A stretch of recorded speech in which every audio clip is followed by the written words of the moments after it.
Quel plaisir de nous retrouver encore avec l'Évangile. Donc, nous allons parler un peu de comment le Seigneur veut nous affermir au-dedans, dans l'homme nouveau, dans l'homme qui est de plus en plus à son image.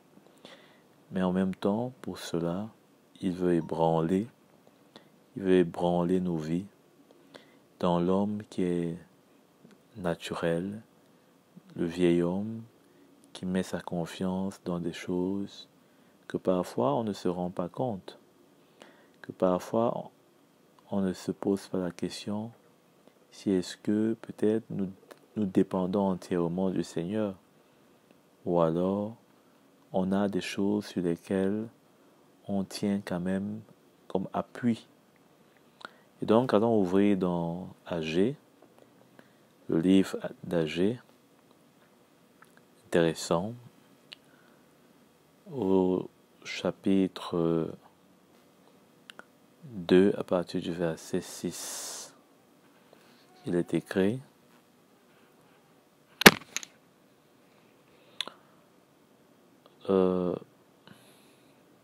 En effet, voici ce que dit l'Éternel, le Maître de l'univers. Une fois encore et dans peu de temps, je ferai trembler le ciel et la terre, la mer et le sec. Je ferai trembler toutes les nations, les trésors de toutes les nations afflueront, et je remplirai de gloire ce temple, dit l'Éternel, le Maître de l'univers. L'argent m'appartient, l'or m'appartient, déclare l'Éternel, le Maître de l'univers.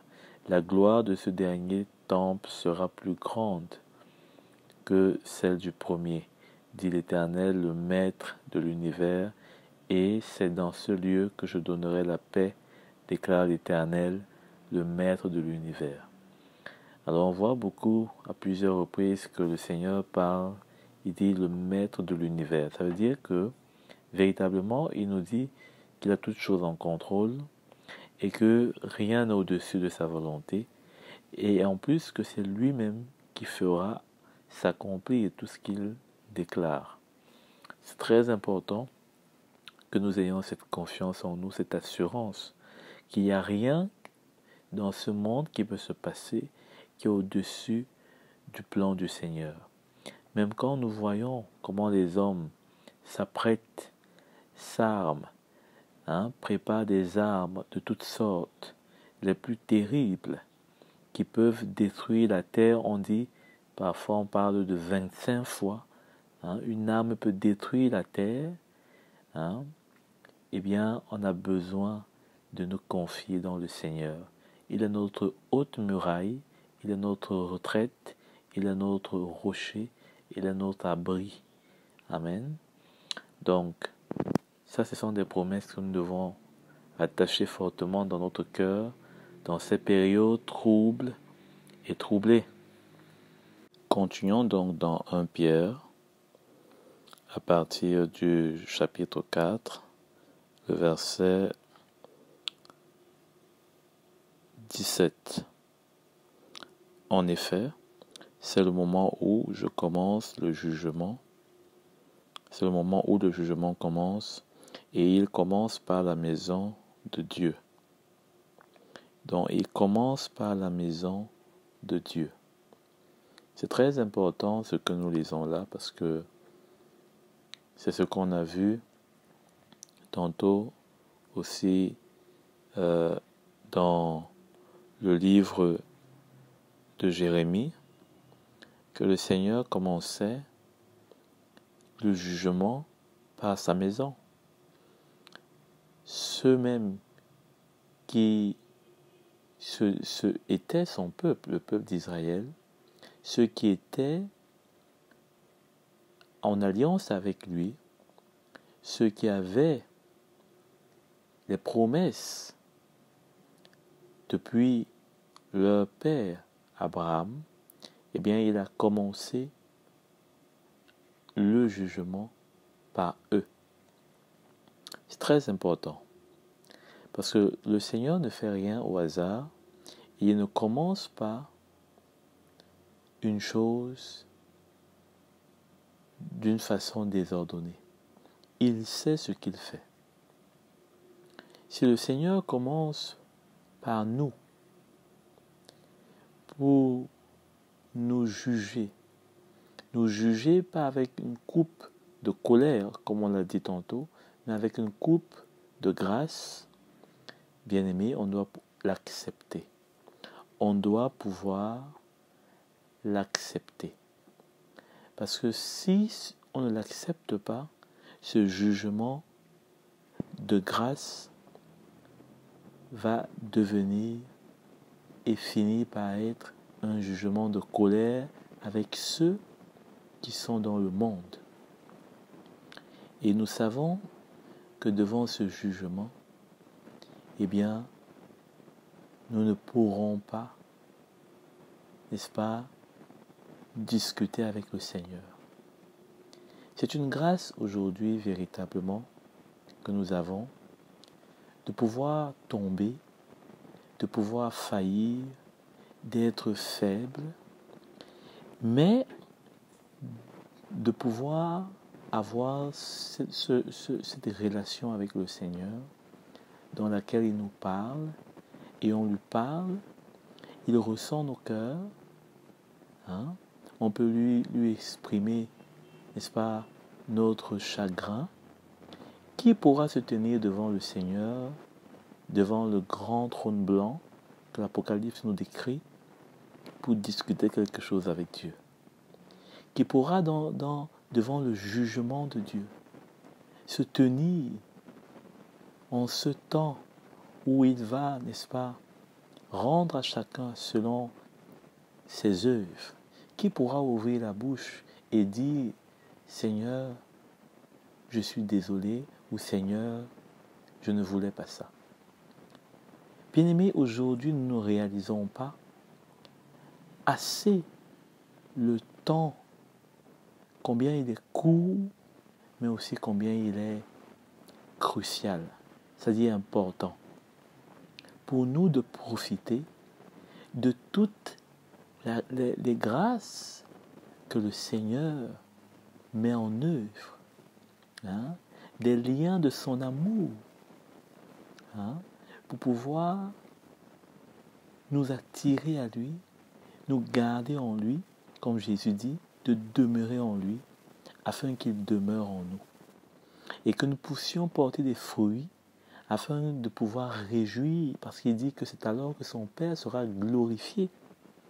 Amen.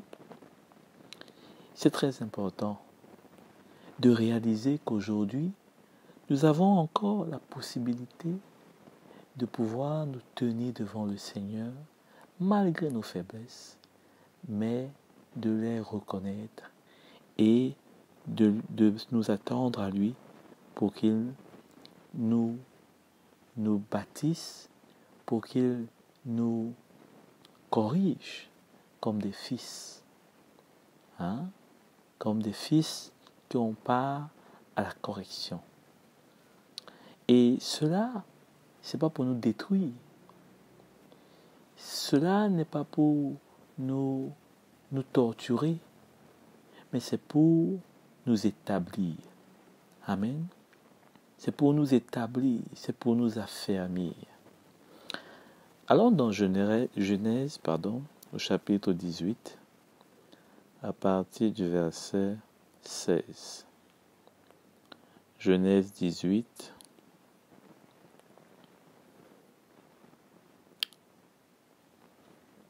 à partir du verset 16 au verset 23. Il est dit, ces hommes se levèrent pour partir en se dirigeant du côté de Sodome. Abraham les accompagna pour les reconduire. Ici, ça parle des anges qui sont venus, donc l'avertir. Et le Seigneur se rend compte qu'il va faire une œuvre, mais qu'il a besoin de partager cette œuvre-là avec Abraham, afin qu'Abraham sache ce qu'il va faire.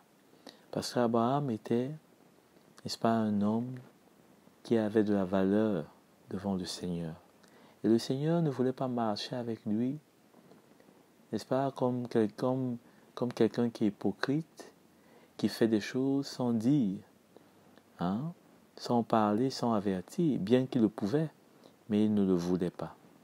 Il était dans une relation qui était non pas pour surprendre, ni pour détruire Abraham, mais une relation pour construire avec Abraham. Et pour construire, on a besoin de communiquer, on a besoin d'échanger. Bien que le Seigneur est Dieu, bien que le Seigneur peut faire ce qu'il veut, mais comme je le disais tantôt, il nous donne encore l'occasion aujourd'hui de nous approcher pleinement de lui, d'écouter sa voix et d'entendre sa voix. Hein? Parce qu'il ne veut pas la perte d'aucun homme, Jésus l'a dit. Il ne veut pas qu'aucune âme se perde, mais qu'elle soit sauvée, qu'elle soit, n'est-ce pas, préservée. Donc, Dieu va dire ceci au verset 17. Alors l'Éternel dit, cacherai-je à Abraham ce que je vais faire? Abraham deviendra une nation grande et puissante et toutes les nations de la terre seront bénies en lui. Hein? Donc, le Seigneur a considéré le plan qu'il avait avec Abraham et il s'est dit, il ne pourrait pas le cacher. Et aujourd'hui, le Seigneur ne nous cache pas ses plans. Le Seigneur nous révèle ses plans. Vous ne pouvez pas imaginer le nombre de choses que moi, aujourd'hui, je réalise. Je vois que je ne voyais pas il y a peut-être 1 ou 2 ans. Mais le Seigneur ouvre nos yeux. Il nous permet de comprendre des choses qu'on ne comprenait pas, qu'on ne voyait pas. On entendait, mais on ne les comprenait pas. Ou alors on ne les comprenait pas avec un sérieux, avec la même profondeur. Et le Seigneur nous fait grâce. Il nous ouvre en un jour, en une heure, hein, l'entendement. Et subitement, nous comprenons et nous réalisons quel Dieu nous aime, quel Dieu nous aime. Amen. Donc il va dire une nation puissante et toutes les nations de la terre seront bénies en lui. En effet, je l'ai choisi afin qu'il ordonne à ses fils et à sa famille après lui de garder la voie de l'Éternel en pratiquant la droiture et la justice. Hein? Voilà ce que le Seigneur attend de nous. Il n'attend pas de nous que l'on puisse, je ne sais pas moi, faire descendre le feu du ciel. Il n'attend pas qu'on fasse, je ne sais pas, faire tomber la pluie, hein, alors c'est la saison sèche. Il n'attend pas qu'on fasse des choses qui puissent être extraordinaires aux yeux des hommes. Mais il attend qu'on puisse marcher selon ses voies. Qu'on marche selon ses voies. Et ces voies ne sont pas plusieurs. Ces voies sont simples. Ces voies, il dit, la droiture et la justice. Hein? La droiture et la justice. Ce qui est juste et ce qui est droit devant Dieu. Voilà ce qui importe au Seigneur. Hein? Dans mon couple, dans mon foyer, dans ma maison, dans mon lieu de service, la justice et la droiture. Hein? Ainsi l'Éternel accomplira en faveur d'Abraham les promesses qu'il lui a faites. Hein? On cherche les faveurs du Seigneur. On cherche, je ne sais pas moi quoi, les bénédictions du Seigneur. On cherche l'accomplissement de ce que le Seigneur nous a annoncé. Eh bien, il ne faut pas chercher de midi à 14 heures. Il faut marcher dans la justice et la droiture. Hein? Il ne faut pas aller lui faire de grandes offrandes. Il ne faut pas aller lui faire de grands sacrifices. Il faut lui obéir en marchant dans la droiture et la justice. Vous voyez, aujourd'hui, c'est tellement facile de faire beaucoup d'autres choses dans l'Église, hein, pour montrer ou pour appeler la bénédiction de Dieu. Mais pourtant, le Seigneur est clair. Hein? Il dit qu'il prend plaisir à l'obéissance plus qu'au sacrifice d'ailleurs. Et continuons de lire, il dit au verset 20, et l'Éternel dit, le cri contre Sodome et Gomorrhe a augmenté, et leur péché est énorme. C'est pourquoi je vais descendre et je verrai s'ils ont agi entièrement d'après le bruit venu jusqu'à moi. C'est-à-dire si le bruit que j'entends, eh bien, provient d'eux entièrement des actes qu'ils ont commis. Hein? Donc ici, ça parle d'un grand péché. Ça parle de ce qui a été fait dans cette ville par les hommes de cette ville, qui est monté jusqu'à Dieu, hein? Qui a été, n'est-ce pas, comme un parfum de mauvaise odeur que Dieu n'a pas trouvé, n'est-ce pas, droit et juste. Parce que n'oubliez pas que c'est ça que le Seigneur recherche. Et aujourd'hui, combien est-ce que fort encore ce parfum, hein, de mauvaise odeur est davantage irritant pour le Seigneur, est davantage de nature à amener le jugement de Dieu. C'est pourquoi on ne peut pas se poser mille et une questions. Pourquoi ceci arrive dans le monde? Pourquoi pas ceci doit arriver? Si le Seigneur est Dieu, pourquoi il permet ceci? Pourquoi il ne permet pas? Pour nous qui sommes dans le Seigneur, on ne se pose pas cette question. Parce qu'on voit que l'homme attire la colère de Dieu et que la parole de Dieu s'accomplit. Hein? Et donc on voit ici comment le Seigneur est prêt à faire face à ces hommes qui marchent en dehors de sa droiture et de sa justice. Donc, il va commencer à dire, c'est pourquoi je vais descendre et je verrai s'ils ont agi donc. Il va descendre. Le Seigneur est en train de s'approcher vers nous.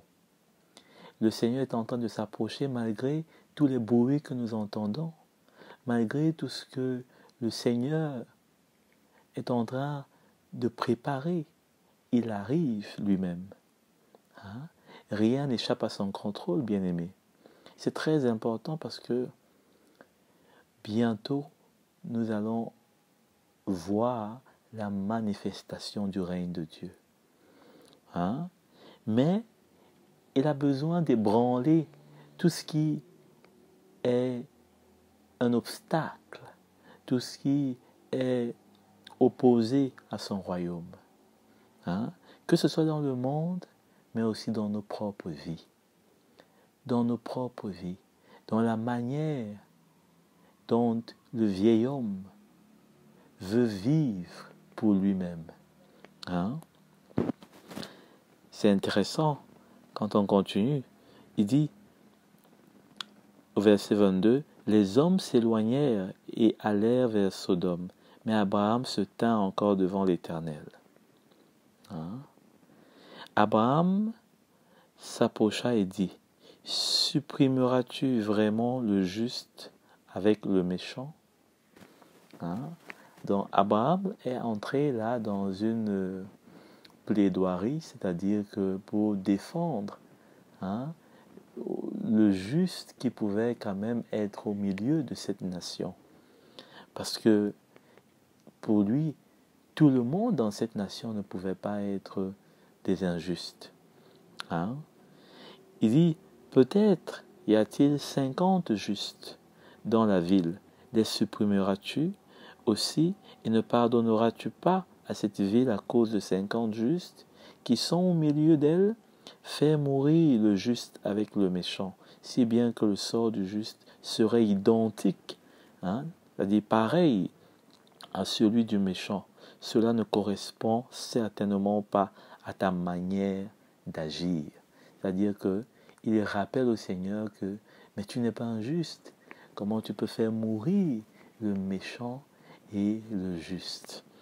Hein? Celui qui juge toute la terre n'appliquera-t-il pas le droit? Hein? L'Éternel dit, si je trouve à Sodome 50 justes, je pardonnerai à toute la ville à cause d'eux. Vous voyez? Il dit, si je trouve 50, je vais pardonner à toute la ville à cause d'eux. Mais il était évident que dans cette ville, il ne devrait même pas avoir 50. Il dit, Abraham, donc va dire, puisque c'était évident que ça serait compliqué de trouver.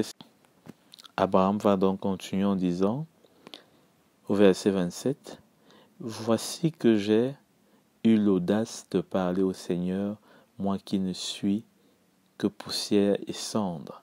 Peut-être à ses yeux 50 justes en manquerait-il 5. Pour 5, détruiras-tu toute la ville? » C'est-à-dire que, quelque part, Abraham se rend compte que dans toute son humanité, il a réagi avec des émotions. Il a réagi par émotion et que sûrement il s'est trompé. Que peut-être, en se trompant, eh bien, ce qu'il a dit, c'est plutôt quelque chose qui ne pourra même pas être recevable devant le Seigneur. Parce que le Seigneur qui a annoncé ce jugement connaissait d'avance l'état de cette ville, ceux qui étaient dans cette ville. De même que le Seigneur connaît aujourd'hui ceux dont les noms sont écrits, il le dit, dans le livre de vie, ceux qui ont été appelés, hein, ceux qui, n'est-ce pas, seront trouvés fidèles jusqu'à la fin. Il les connaît. Mais, parfois, hein, nous avons comme toujours cette nature qui veut nous amener à vouloir nous trouver plus justes que le Seigneur, plus droits que le Seigneur. Et parfois, on prend des choses, on prend des idées, on prend une vue naturelle et on met ça au devant.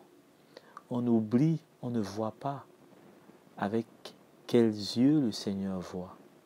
On ne voit pas avec quelle profondeur le Seigneur voit. Hein?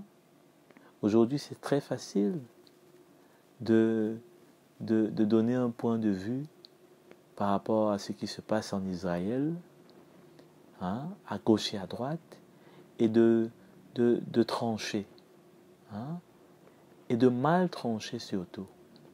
Mais le Seigneur est à l'œuvre. Le Seigneur est à l'œuvre. Et on doit lui faire confiance. Et on doit se limiter à ce qu'on voit pour nous. Hein? On ne peut pas tout comprendre, on ne peut pas tout savoir. Mais se limiter à ce qu'on voit pour nous. Quel est notre état à nous? Quel est notre...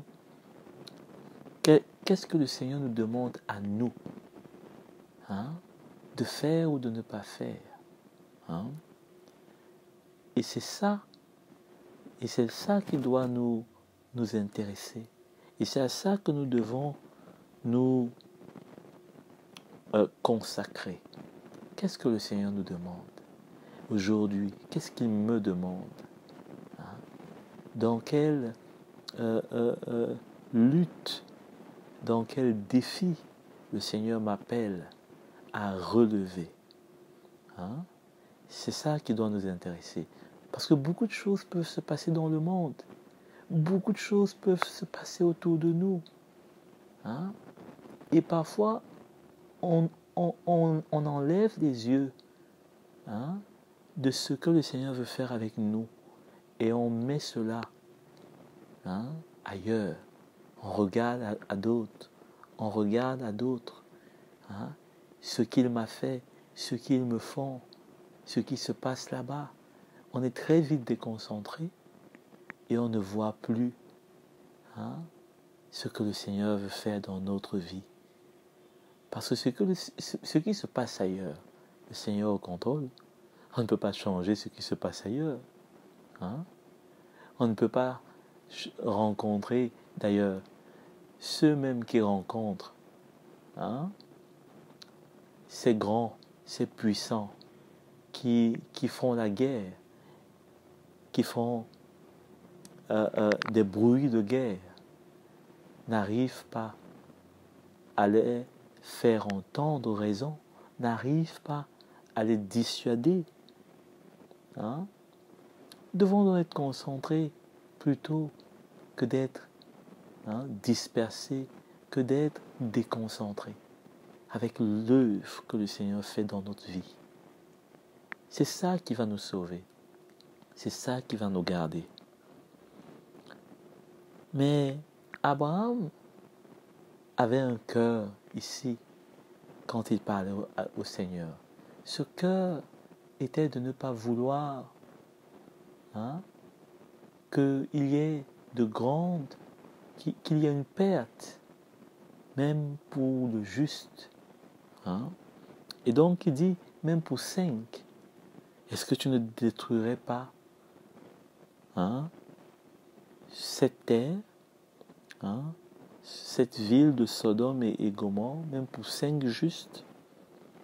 Détruirais-tu cette ville? L'Éternel dit, je ne la détruirai pas si j'y trouve 45 justes. Donc, ici, il lui dit, peut-être que ça ne va pas arriver à 50, parce qu'il y aura peut-être 5 personnes qui manquent. Est-ce que même pour moins que 5 personnes? Mais Abraham voit toujours que, ça ne sera pas suffisant. Il continua de lui parler et dit, peut-être s'y trouvera-t-il 40 justes. 40 justes. Mais toujours, cela n'arrive pas.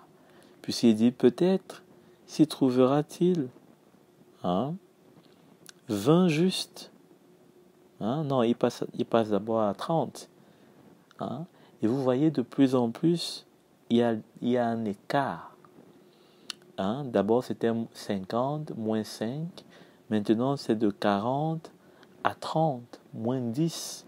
Ensuite, c'est de 20, c'est de 30 à 20. Moins 10. Abraham dit que le Seigneur ne s'irrite pas et je ne parlerai plus que cette fois-ci. On dirait là un enfant qui est en train d'essayer d'arracher un bonbon dans la main de son papa et il crée un jeu. Il crée un jeu dans lequel à chaque fois que son papa va perdre, c'est lui qui va gagner le plus pour avoir le bonbon. Et ici, ce qui est comme en jeu, c'est les âmes. C'est les âmes. Le Seigneur est intéressé par les âmes, n'est pas intéressé par les choses de ce monde. Abraham n'a pas dit est-ce que la ville va garder ses richesses? Est-ce que la ville va garder ceci ou cela? Non. Il est question des hommes et des femmes. Des hommes et des femmes. C'est triste aujourd'hui de voir que dans le monde, ce qui est intéressant, ce qui intéresse les gens, ce n'est pas les personnes, les hommes et les femmes, les enfants, ce qui intéresse, c'est l'argent, c'est combien ça va produire, c'est quel est l'intérêt. C'est très triste parce que c'est au nom de cela que beaucoup de personnes meurent et souffrent dans l'humanité. Et le Seigneur finit par dire, n'est-ce pas, que même pour 10 personnes, il ne détruirait pas cette ville. Imaginons que cette ville, c'était pas une ville peut-être de 10 personnes. C'était pas une ville de 50 personnes. C'était pas une ville de 100 personnes. C'était pas une ville, n'est-ce pas, de 200 personnes. Quand on entend le récit de Sodome et Gomorrhe, on voit que c'était une ville qui avait beaucoup de vie, dans le sens où il y avait des va-et-vient, il y avait de l'activité. C'était une ville qui voyait venir des hommes et des femmes qui faisaient toutes sortes de trafics, d'activités. La Bible nous dit que là, les hommes et les femmes mariaient leurs enfants, fêtaient. Je suis sûr qu'une pareille ville, ça pouvait être aujourd'hui une ville comme Las Vegas. Ça pouvait être une ville comme Las Vegas, aux États-Unis, toujours bruyante, la ville qui ne dort pas, la surnomme-t-elle. Et combien, ici on voit comment sûrement Abraham était attristé, combien on voit qu'il était vraiment abattu de voir que dans une telle ville, il n'y avait pas même 10 justes pour que le Seigneur ne détruise pas, n'est-ce pas, cet endroit. Mais le Seigneur avait déjà annoncé son jugement parce qu'il avait vu cette ville. Il avait vu ce monde dans lequel nous vivons aujourd'hui où aucune guérison n'est possible, où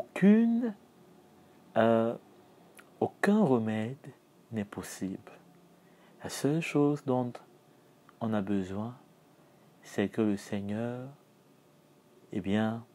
puisse détruire ce monde et qu'il établisse sa cité, où son règne, n'est-ce pas, sera établi pour toujours. Et l'Éternel donc s'en alla lorsqu'il eut fini de parler à Abraham, et Abraham retourna chez lui. Donc, Abraham est retourné, sachant ce que Dieu devait faire, sachant que il avait, n'est-ce pas, fait ce qu'il devait faire. Tout ce qu'il devait faire, tout ce qu'il a fait pour que le Seigneur n'accomplisse pas son jugement. Mais il était en paix, il avait fait ce qu'il pouvait faire, c'est comme nous aujourd'hui. Ce que nous avons à faire, nous devons le faire. Nous pouvons partager l'évangile avec des hommes et des femmes avec qui on ressent, ou alors qu'on a une opportunité de leur partager l'évangile, ou qu'on ressent que le Seigneur a préparé leur cœur. Nous avons l'opportunité de pouvoir profiter de nos réseaux sociaux afin de partager l'évangile, etc., etc. Nous devons faire tout ce que nous avons à faire. Mais nous ne sommes pas responsables du jugement que le Seigneur va annoncer sur les hommes.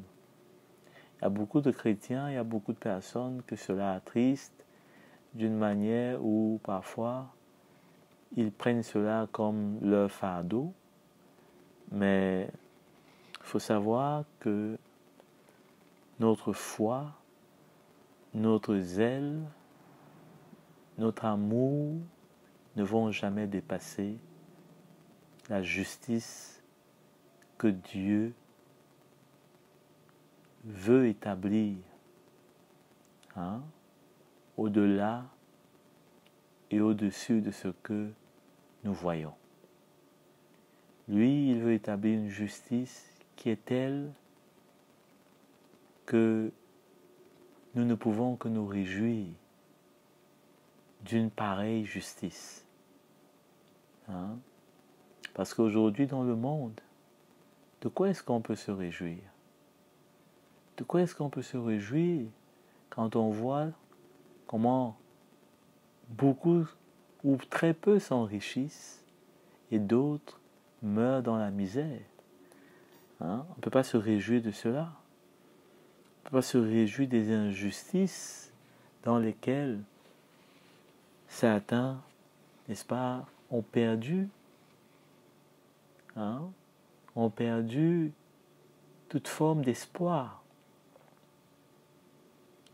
Mais dans le Seigneur, on peut espérer encore. Dans le Seigneur seul, on peut espérer encore. Amen. Mais ça, c'était un épisode qui devait laisser place à un autre épisode. Parce que c'est très facile parfois de regarder ce qui se passe dans le monde et de se dire, gloire à Dieu, on est sauvé. Mais il faut savoir que nous aussi, comme je l'ai dit tantôt, comme on l'a lu, on sera éprouvé, on sera ébranlé. C'est pas que le monde seul. Parce que ici, on voit, on peut relire dans Genèse toujours. Genèse, relisons à partir du verset du chapitre 18.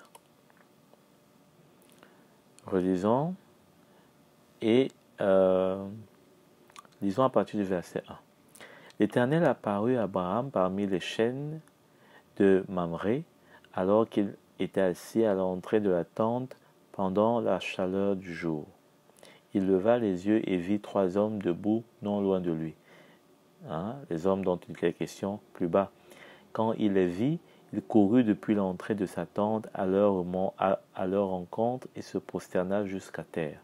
Il dit, Seigneur, si j'ai trouvé grâce à tes yeux, ne passe pas loin de ton serviteur. Permettez qu'on apporte un peu d'eau pour vous laver les pieds et reposez-vous sous cet arbre. Vous voyez, notamment quand le Seigneur nous demande d'exercer l'hospitalité, il dit que certains ont reçu des anges. Donc, ça doit nous encourager à exercer l'hospitalité. À exercer l'hospitalité, pas parce qu'on attend des anges, mais parce que cela fait partie des fruits de la vie que nous avons reçue en devenant enfants de Dieu. Il y a parfois, on peut voir des situations et que notre cœur est sensible et que notre cœur est ouvert. Ça ne veut pas dire que maintenant on doit essayer de réagir dans toutes les situations qu'on peut voir, mais parfois il y a des situations où le Seigneur nous appelle, nous interpelle, et il nous dit que cela, c'est quelque chose qui sera à notre compte, parce qu'il dit que si on le fait pour un plus petit qui lui appartient, eh bien c'est à lui qu'on le fait. Donc, il dit à partir du verset, lisons au verset 9. Puis, Ils lui dirent, où est la femme Sarah? Il répondit, elle est là, dans la tente. L'un d'eux dit, je reviendrai vers toi à la même époque et ta femme Sarah aura un fils. Donc, on connaît cette promesse qui a été confirmée à ce temps-là, parce que déjà annoncée dans le chapitre notamment 17 de cette alliance que Dieu avait conclue avec Abraham. Et donc, on voit qu'Abraham a donc reçu cette promesse. Mais, comme nous aussi, l'apôtre Paul dit que nous avons été sauvés en espérance. Hein? On peut lire cela, notamment dans Romains au chapitre 8. Il nous montre comment est-ce que on a été sauvé en espérance, et afin de pouvoir, n'est-ce pas, recevoir le moment venu l'adoption, c'est-à-dire la glorification de notre corps. Et cette promesse qui nous a été faite va bientôt s'accomplir. Mais en attendant qu'elle s'accomplisse, le Seigneur a des choses qu'il veut éprouver en nous. Il a des choses qu'il veut éprouver en nous. Et c'est pourquoi l'exemple de Abraham ici est intéressant. Parce qu'il donne cette promesse, et plus tard, il éprouve Abraham. Il a éprouvé Abraham plus tard. Il a éprouvé la foi de cet homme. Quand on lit notamment, je pense bien c'est à partir du chapitre 22. Après cela, Dieu mit Abraham à l'épreuve. Voyez? Donc le Seigneur veut ébranler des choses en nous, parfois avec lesquelles on pense accomplir son plan. On pense hériter son plan. C'est de cela dont l'apôtre Paul parle aussi dans Romains. Il dit qu'on est co-héritier avec Christ. Mais parfois, on a dans notre esprit d'humain qu'on va hériter des promesses de Dieu sans comprendre que ce n'est pas la chair qui hérite. La chair ne doit pas hériter. On va lire ça d'ailleurs pour bien comprendre. Dans 1 Corinthiens au chapitre 15, il est dit, à partir du verset 50, « Ce que je dis, frères, c'est que la chair et le sang ne peuvent hériter le royaume de Dieu, et que la corruption n'hérite pas l'incorruptible. » Vous voyez? Or, c'est là qu'on a besoin de comprendre que la chair doit être ébranlée, que l'incorruptible doit être ébranlé. Et si on vous demandait, vous et moi, ce que cela veut dire dans nos vies, peut-être qu'on pourrait citer une ou deux choses. Peut-être qu'on pourrait dire que moi, Jean, c'est peut-être ma timidité, parce que parfois quand on cite même des choses en nous que l'on sait qui ne sont pas bonnes, on cite ce qui est moins grave, ce qui ne va pas faire fuir l'autre. On ne va pas dire facilement que moi je suis hypocrite, ou bien moi je suis j'ai une faiblesse dans la sexualité. Non, on va dire le mensonge, on va dire la duplicité. Bref, on va même utiliser des mots qui ne vont pas paraître trop graves. Mais quand le Seigneur, lui qui sonde les cœurs et les reins, hein, quand David peut dire « sonde-moi », c'est-à-dire vois au plus profond de moi, là où moi-même je ne peux pas voir. Hein? Et là, l'incorruptible, hein, la chair et le sang, ce qui est spirituel du vieil homme, eh bien, doit être ébranlé. Ça ne peut pas hériter de ce qui est incorruptible, ça ne peut pas hériter du royaume de Dieu. Et dans ces derniers temps, le Seigneur va nous le prouver. Il va nous le montrer et on doit être préparé à cela. On ne doit pas résister, on ne doit pas se lamenter, mais on doit se laisser affermir. Amen. Regardez ce qui s'est passé avec Abraham. Il lui dit, Abraham, celui-ci répondit, me voici. Hein? Dieu dit, prends ton fils unique, celui que tu aimes, Isaac. Hein? Il précise, c'est-à-dire que ne prends pas juste ce que tu aimes, non, prends celui que tu aimes, Isaac.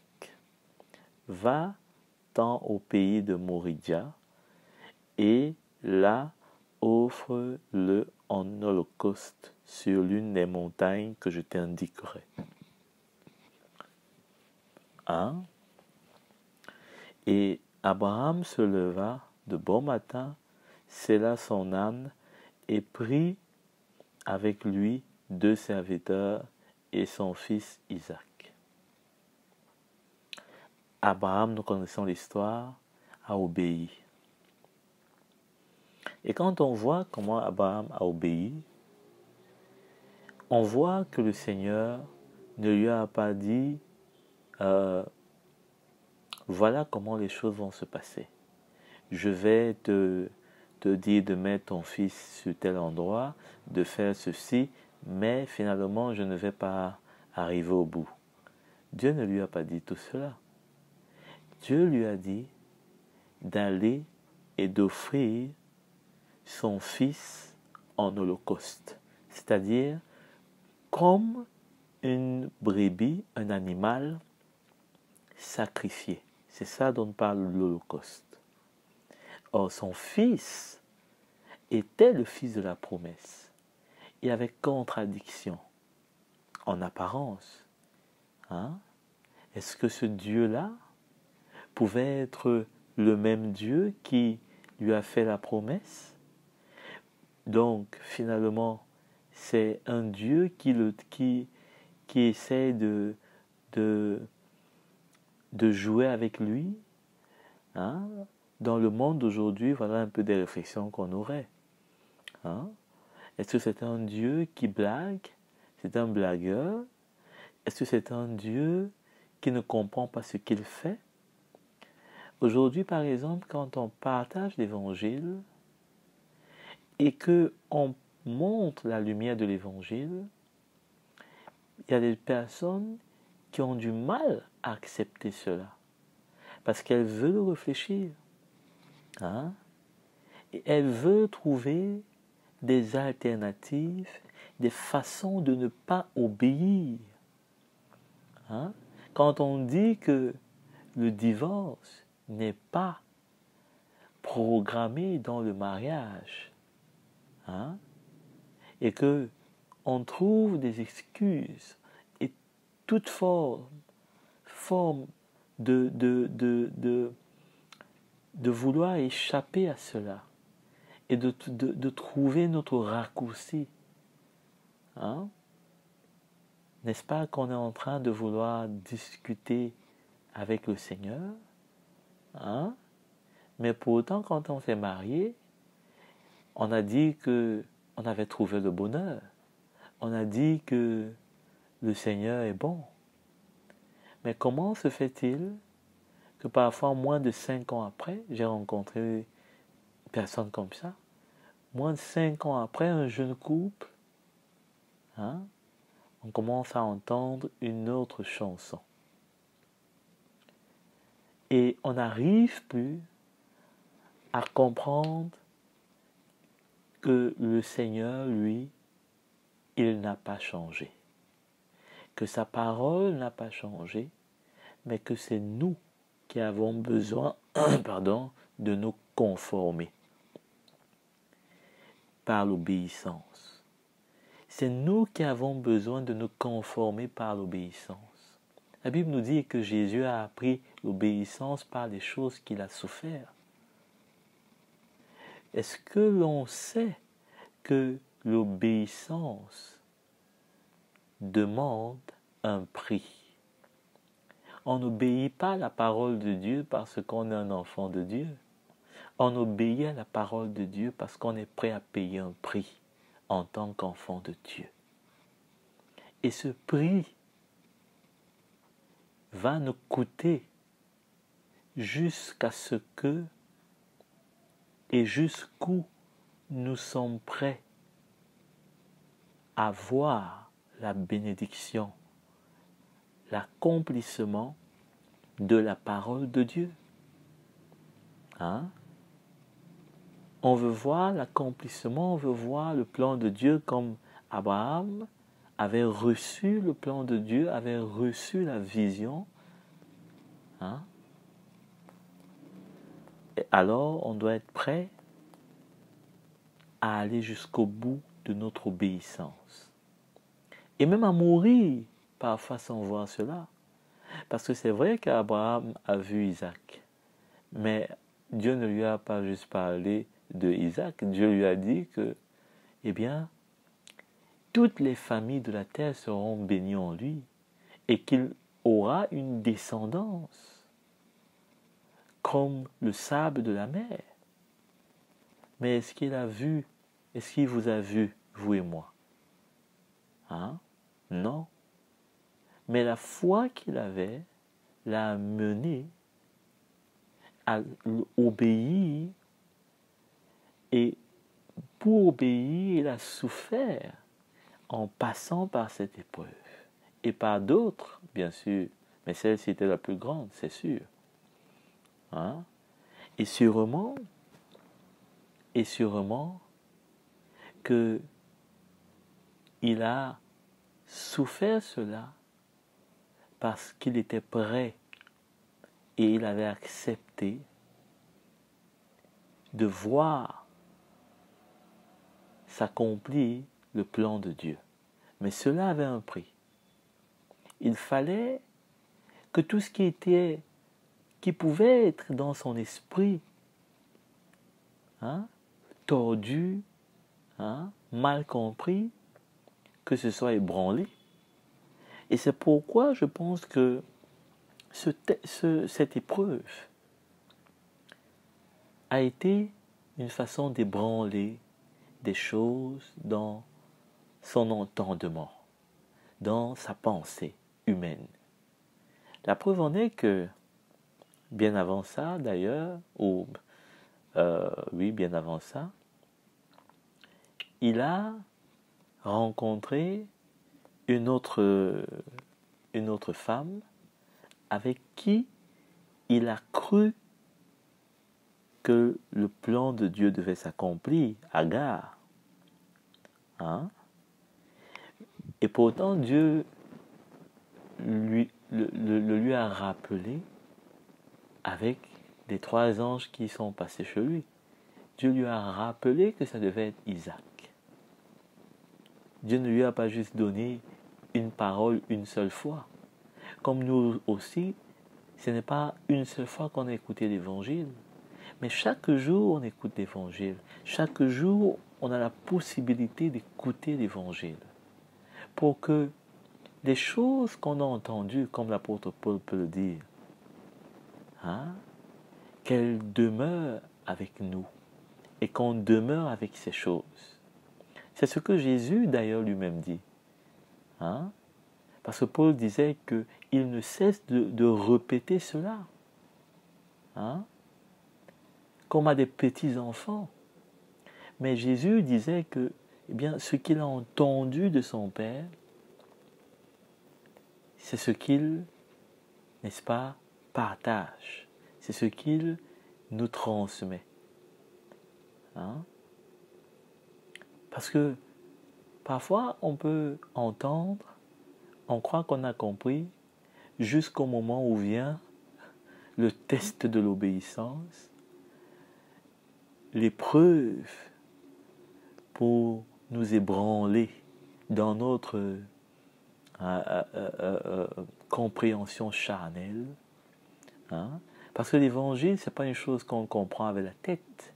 Et parfois, on comprend beaucoup avec la tête. On peut prêcher l'évangile, on peut écouter un message comme celui-ci, on comprend ça beaucoup avec notre tête à 90%.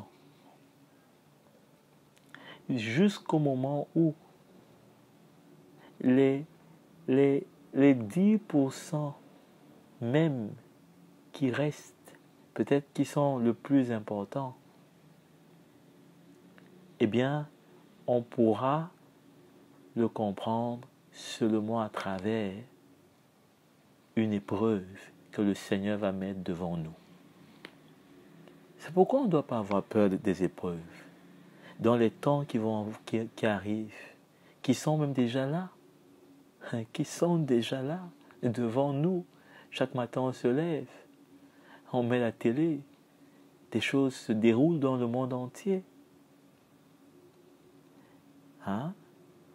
Qui accomplissent les paroles des prophètes, qui accomplissent des choses qui ont été annoncées il y a des milliers d'années. Hein? Mais on a besoin de comprendre ces choses malgré que on ne peut pas les comprendre complètement, mais on a besoin de comprendre au moins ce que l'Évangile nous dit, ce que le Seigneur, n'est-ce pas, nous entraîne à faire face. Parce que le reste, même si on ne comprend pas tout, même si on ne comprend pas tout ce qui se passe, ou tout ce qui va se passer, eh bien, le Seigneur va nous garder. Parce qu'on sera à lui. Amen. On sera à lui. Ce n'est pas tous les chrétiens qui peuvent comprendre tout ce qui se passe, et ce n'est pas tout ce qui se passe qu'on peut tout comprendre. Mais ce qui se passe avec notre vie, ce que le Seigneur ébranle dans notre vie, est déjà assez pour nous d'accepter et de comprendre et pour faire confiance au Seigneur. Vous savez, les frères et sœurs, on ne peut pas faire confiance au Seigneur aujourd'hui avec la bouche, avec les lèvres. On ne peut faire confiance au Seigneur que lorsque on accepte son plan dans notre vie, son œuvre dans notre vie, on marche, on avance, on passe par le chemin étroit et que on ressent, son esprit nous atteste qu'on lui appartient, qu'on lui appartient, et c'est là seulement qu'on aura au fond de nous une pleine confiance dans le Seigneur. Parce qu'on saura que l'œuvre qu'il fait en nous, cela montre qu'il est avec nous et qu'on est avec lui. Autrement, penser ou croire qu'on est avec le Seigneur et que, je ne sais pas moi, c'est religieux. C'est religieux. Ça ne s'appuie sur rien. c'est corruptible. Hein? C'est la chair et c'est le sang. Hein? C'est humain. Hein?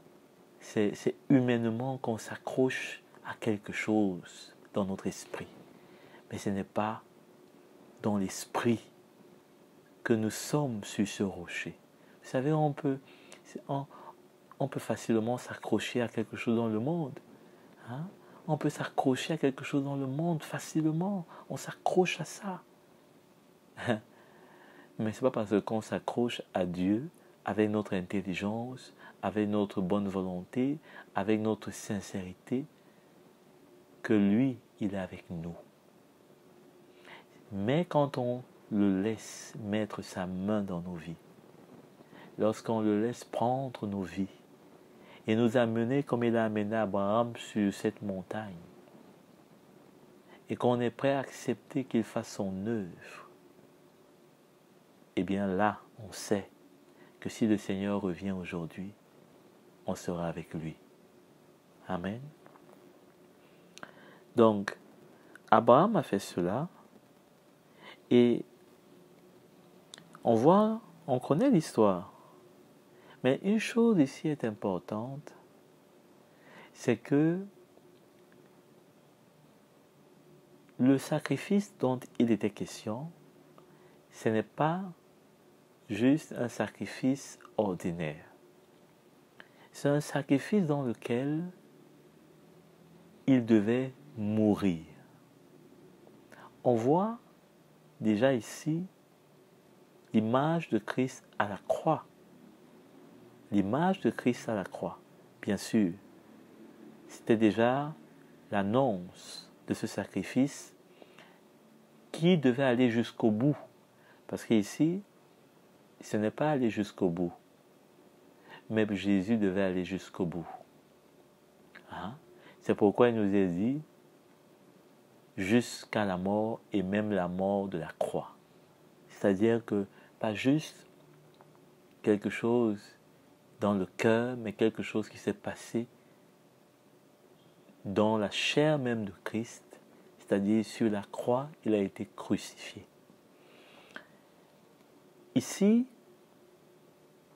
nous voyons plutôt, ce qu'on peut retenir ici plutôt, c'est cette mort à laquelle il était invité à faire passer son Fils, à laquelle Christ nous invite aussi, chacun de nous, à accepter comme une identification avec lui. Hein? La Bible nous dit que nous sommes morts et crucifiés avec Christ. Donc, nous devons nous voir aussi dans la même mort. Hein? La mort de la croix. La mort de la croix. C'est pourquoi le message de la croix, quand il revient aujourd'hui d'une manière profonde, persistante, hein, ce n'est pas pour qu'on puisse voir cela comme un sujet de tristesse. Peut-être qu'on aurait même dit, on pourrait même dire, il aurait valu qu'on ne le connaisse, qu'on ne le rencontre jamais. Hein? Il aurait valu mieux qu'on ne le rencontre jamais. Mais pour ceux qui acceptent vraiment cette œuvre de la croix dans leur vie, ils ne disent pas cela. Au contraire, ils disent que peut-être qu'il aurait fallu même qu'ils connaissent ce message plus tôt. Plus tôt. Et combien, de plus en plus, ce message va cesser d'être un message, mais de plus en plus va devenir une vie. Une vie qui va vraiment amener le monde à s'opposer à nous. C'est-à-dire tellement on va s'identifier, tellement on va être identifiés avec Christ. Que de la même façon, les disciples ont été rejetés par le monde, nous serons rejetés. Et c'est pourquoi il y aura la persécution dans ces derniers temps. Et c'est pourquoi ceux qui ne vont pas prendre part à cette coupe, parce que c'est aussi une coupe amère, comme Jésus l'a bu, nous ne pouvons pas être plus grands, il a été rejeté. Le Seigneur nous dit qu'on doit s'attendre à cela, d'être rejeté, parce qu'on n'est pas de ce monde. Eh bien, ceux qui n'auront pas part à cette coupe vont devenir les persécuteurs. Ils vont se joindre au monde pour nous persécuter. C'est pourquoi on ne doit pas être surpris de voir les uns et les autres, peut-être qu'ils vont changer de parole, d'attitude, et qu'en même temps, on doit être éveillé comme Abraham, pour pouvoir être sensible lorsque certains peuvent commencer à changer d'attitude, avoir une distance, des paroles un peu bizarres pour les interpeller. Parce qu'on peut commencer à s'éloigner sans voir la distance qui est en train de prendre place. On peut commencer à s'éloigner. C'est un peu comme on peut être dans une voiture, si on ne regarde pas en arrière, on ne peut pas voir que on est quitté d'une distance et qu'on est à une autre distance. Mais si on reste simplement dans la voiture et qu'on ferme nos yeux, la preuve en est qu'on ne pourra pas dire où nous sommes. Et la preuve en est que, puisqu'on ne peut pas dire où nous sommes, rien ne dit que on n'a pas bougé. Rien ne dit qu'on a bougé, pardon. Donc il n'y a qu'en regardant en arrière qu'on peut savoir si on a bougé. Et parfois, on regarde en arrière des années après. Des années après. C'est pourquoi, pour ma part, je prie que ceux avec qui le Seigneur me met à cœur de leur parler peut-être pour briser une glace ou bien ranimer leur cœur, peut-être qui s'est refroidi, et bien que mes pieds ne soient pas lourds. Parce que aujourd'hui, plus que jamais, le Seigneur n'a pas beaucoup, comme au temps de Sodome et de Gomorrhe, il n'y a pas beaucoup d'âmes que le Seigneur va véritablement mettre à part. Le Seigneur lui-même l'a dit, Jésus l'a dit, beaucoup seront appelés, mais peu seront élus. Et donc, on ne pourra plus se permettre de rester à distance, de ne pas appeler ou prendre des nouvelles d'un frère des mois et des mois durant, mais d'être toujours ouvert dans nos cœurs afin d'être sensible et de veiller, de veiller les uns sur les autres. Amen. Donc, ça c'est quelque chose que nous voyons dans ce texte de Genèse, comment le Seigneur nous appelle à mourir à nous-mêmes prendre notre croix et à nous identifier avec le Seigneur pour le suivre. Pour le suivre par un chemin qui est resserré. Par un chemin qui est resserré, derrière une porte qui est étroite. C'est intéressant. Je me rappelle ce que j'ai eu comme un songe. Dans le monde, on dirait un rêve. Et dans ce rêve, le Seigneur me montrait à quoi ressemble à peu près un chemin étroit. Un chemin étroit. Et comment dans ce songe, eh bien, ça devenait de plus en plus étroit. Étroit à un niveau où, quand on est devant le passage qui devient de plus en plus étroit, on se dit qu'il n'y a même plus de chemin. Vous imaginez? C'est comme si vous êtes sur un chemin qui est sombre à un point où vous ne voyez plus la route. Eh bien, pareil, le chemin est tellement étroit qu'à un moment donné, on se dit, est-ce que le chemin continue ou est-ce qu'on est au bout? Eh bien, le chemin continue. Sauf qu'il est tellement étroit que peut-être on ne le voit pas. Et je me rappelle qu'il y avait quelqu'un devant moi qui était handicapé. Et cette personne qui était handicapée, je me disais, mais comment cette personne va faire pour passer par le chemin qui était étroit?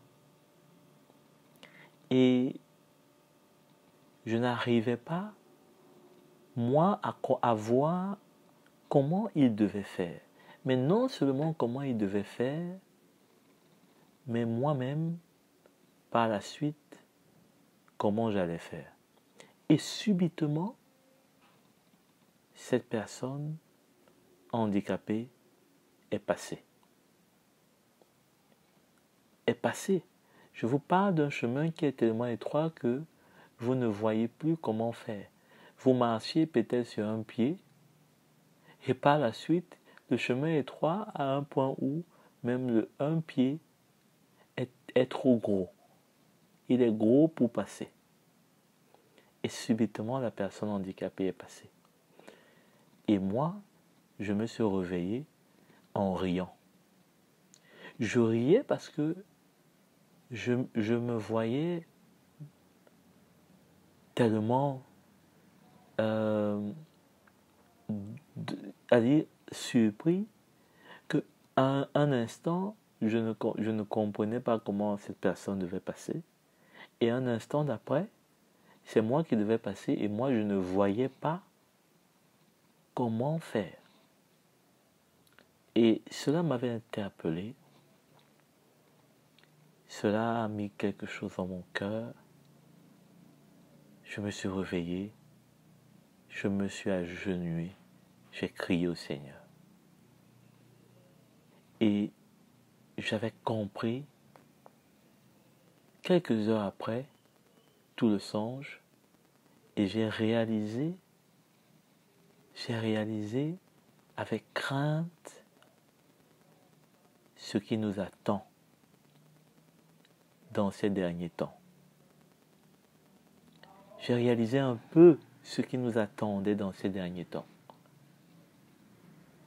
Bien-aimés, c'est dans des petites choses que parfois on ne pourra pas avancer dans ce chemin étroit. Des petites choses que le Seigneur nous a parlé, que les apôtres nous ont parlé, mais tellement le chemin sera étroit, tellement ça va devenir même, je dirais, presque sans odeur. Ça va devenir comme parfois, alors même que toi, tu ressens que tu dois te repentir, quelqu'un d'autre te dit non, il n'y a rien à te repentir, il n'y a rien là, il n'y a rien. Mais pourtant, toi, tu sais dans ton cœur. Hein? Il n'y a pas de fumée, il n'y a pas de fumée, il n'y a pas de feu, mais toi, tu sais dans ton cœur. Au fond de toi, le Seigneur te reprend et il te montre un chemin qui est étroit pour aller t'humilier, pour aller demander pardon. Peut-être même que la personne ne sait même pas de quoi tu es en train de t'humilier, mais au fond de toi, le Seigneur est en train de régler une affaire avec toi, pas avec quelqu'un d'autre. Ou parfois, tu vas simplement t'humilier dans ta chambre et tu vas crier au Seigneur. Et si quelqu'un te voyait, il se demanderait, mais pourquoi il pleure? Et c'est comme ça que, je pense, Abraham, quand il est allé sur cette montagne, il a fait face au Seigneur, même si son fils n'est pas mort au final, même si son fils lui est revenu en vie, je pense que Abraham est sorti et descendu de cette montagne comme un homme nouveau, comme un homme qui avait compris que tout ce qu'il pensait de Dieu et de tout ce qui devait s'accomplir par rapport à la promesse de Dieu ne devait pas se faire avec son intelligence, avec sa sagesse, avec sa compréhension. Sa foi est devenue ferme, sa foi a été établie, sa foi a été véritablement affermie. Parce que il avait fait une erreur avec Agathe. Il avait pensé à mener le plan de Dieu. Avec ses forces, son intelligence, il avait pensé comprendre le plan de Dieu. Mais le Seigneur a dû ébranler tout ce qu'il avait construit en lui pour pouvoir amener une œuvre de lui-même afin que la promesse puisse s'accomplir. Amen. Allons terminer cette partie en lisant dans 2 Thessaloniciens, chapitre 1, à partir du verset 4. Ou commençons d'ailleurs au verset 3. Peut-être que vous connaissez déjà le passage. En tout cas, c'est bon de se rappeler de cela. D'autant plus que l'église aux Thessaloniciens est une église qui faisait particulièrement plaisir à Paul. Donc il dit, frères et sœurs, nous devons constamment dire à Dieu toute notre reconnaissance à votre sujet, et cela est juste, parce que votre foi fait de grands progrès et que l'amour mutuel que vous vous portez tous augmente de plus en plus. Ça, c'est la preuve de l'œuvre que Dieu fait dans les vies de ceux qui acceptent être ébranlés dans leur vie, dans leur vieil homme, dans leur chair, dans le sang et la chair, comme on l'a lu. C'est une preuve. L'amour qui augmente. L'amour qui augmente. Il dit que non seulement là, cet amour augmente, mais il parle aussi de grands progrès. De grands progrès. Que leur foi également fait. Sûrement qu'ils étaient plus généreux par rapport à l'œuvre de Dieu. Sûrement qu'ils étaient plus ouverts à l'œuvre de Dieu dans leur vie, dans leur maison. Ils étaient ouverts à ce que Hein? Si même Paul cherchait où dormir, l'hospitalité, comme je l'ai tantôt dit, hein? Il faisait des plans pour bénir l'œuvre de Dieu, pour bénir les serviteurs de Dieu. Hein? Et leur amour mutuel. Hein? Ils n'hésitaient pas à prendre les fardeaux des uns des autres. Ils n'hésitaient pas à être, n'est-ce pas, à l'écoute et à veiller les uns sur les autres. Ils n'hésitaient pas à s'humilier les uns envers les autres. Hein? Parce que quand on parle de l'amour mutuel, hein, ce n'est pas simplement un amour dans lequel on s'échange les fleurs et les bisous. On s'appelle avec les plus beaux noms de la terre. Mais c'est un amour dans lequel on est prêt à accepter la réprimande de l'autre, la correction de l'autre. Parce qu'on sait qu'il nous aime et qu'on l'aime. Hein?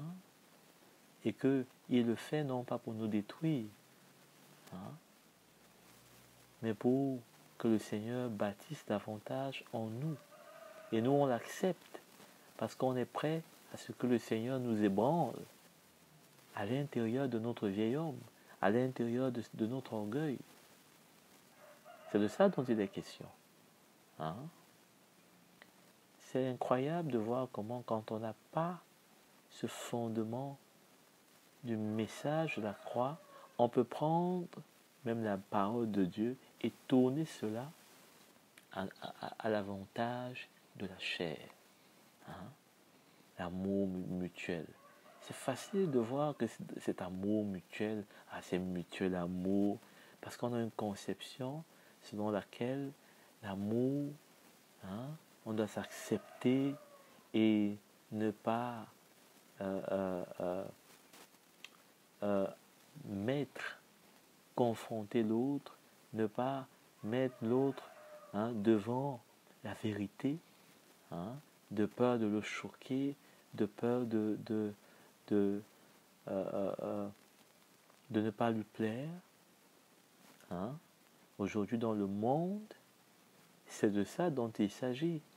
On ne peut même plus dire un mot dans le monde n'importe comment, parce que sinon ça va provoquer, hein, une discute, c'est interdit, quelqu'un va se sentir frustré et on va appeler ça la haine, peut-être de ceci. Hein. On est contre ceci parce que quelqu'un d'un groupe, eh bien, n'a pas apprécié, il se sent pointé du doigt, il se sent coupable, condamné. Mais est-ce qu'on va donc taire la vérité de l'évangile pour lui faire plaisir? Hein? Et c'est ça qui apporte, et c'est ça qui va apporter davantage des souffrances à ceux qui vont servir le Seigneur dans ce dernier temps, dans cette dernière heure. Oui. Alors, il dit, verset 4, aussi nous sommes fiers. Vous voyez, il va d'éloge en éloge. L'apôtre Paul aimait particulièrement cette église. Ça se voit. Hein? De vous, dans les églises de Dieu, à cause de votre persévérance. Hein? Et de votre foi au milieu de toutes les persécutions et les difficultés que vous supportez. Vous voyez? On parlait tantôt de ça. C'est une preuve, hein, écoutez bien, du juste jugement de Dieu. C'est une preuve du juste jugement de Dieu. Hein. On a parlé tantôt de comment le Seigneur, eh bien, il veut ébranler au dehors. Hein. Dans son jugement est juste. Hein.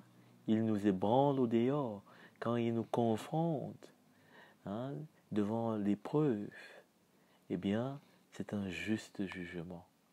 Parce que ce qui est dehors, qui est corruptible, qui est charnel, hein, quand on se sent peut-être attaqué, hein, dans notre orgueil, dans notre dans notre dos rond, hein, on ne veut pas faire la volonté de l'autre. On veut que ce soit notre volonté qui soit faite, hein, et que cela est ébranlé, et que le Seigneur brise cela. Et il connaît comment le faire. Parfois, il met devant nous la bonne personne, hein, celle qui connaît nous résister, hein, ne pas se plier à notre volonté, celle qui connaît ne pas faire ce qu'on pense, ce qu'on veut. Hein. Alors qu'est-ce qu'on va faire? On va lutter avec cette personne ou on va se tourner vers le Seigneur et on va accepter. On va accepter, hein? On va accepter d'être faible. On va accepter de jeter les armes de la chair, de ne pas répondre aussi dans la chair. Hein? Il dit, c'est un juste, c'est-à-dire que cela est bon. Hein? Dieu a trouvé cela bon. Dieu a regardé cela. Hein? Et il a trouvé cela bon. Hein? Pour que vous soyez trouvés dignes. Hein? Vous soyez trouvés dignes, donc acceptables, du royaume de Dieu pour lequel vous souffrez aussi. Hein? Pour lequel vous souffrez aussi. En effet, il est juste aux yeux de Dieu de rendre la souffrance à ceux qui vous font souffrir et de vous donner à vous qui souffrez du repos avec nous lorsque le Seigneur Jésus paraîtra du ciel avec les anges de sa puissance au milieu d'une flamme de feu pour punir ceux qui ne connaissent pas Dieu et ceux qui n'obéissent pas à l'évangile de notre Seigneur Jésus-Christ. Vous voyez, là, c'est important. C'est important de voir ce qu'il dit. Il dit, ceux qui ne croient pas, hein, au verset 8, hein, il dit, pour punir ceux qui ne connaissent pas Dieu. Aujourd'hui, on peut dire facilement, oui, je connais le Seigneur. Tu connais le Seigneur? Oui, je connais le Seigneur. Je connais le Seigneur. Je suis dans le Seigneur. Mais il ajoute, et qui n'obéissent pas. Ils n'obéissent pas. Hein? Combien l'obéissance, nous devons comprendre que l'obéissance est un sacrifice. Nous devons accepter le sacrifice de l'obéissance. Hein? Le sacrifice de l'obéissance. Parce que sans cela, nous ne pouvons pas dire que nous connaissons le Seigneur. Et lui ne peut pas dire qu'il nous connaît. Parce qu'il dit que celui qui le connaît et qui l'aime, hein, je pense que c'est Jean qui dit cela, hein, celui qui le connaît et qui l'aime, garde ses commandements. C'est-à-dire obéit à sa parole. Amen. Donc dans ces derniers jours, il ne faut pas qu'on se trompe. Il ne faut pas qu'on puisse dire ce que Dieu ne voit pas. Hein? Et voir ce que Dieu ne dit pas. Hein? Et voir ce qu'il ne voit pas. Hein? Mais nous devons comprendre que Dieu nous montre sa parole, nous révèle sa parole afin qu'on ne se trompe pas. Qu'on ne se trompe pas. Amen.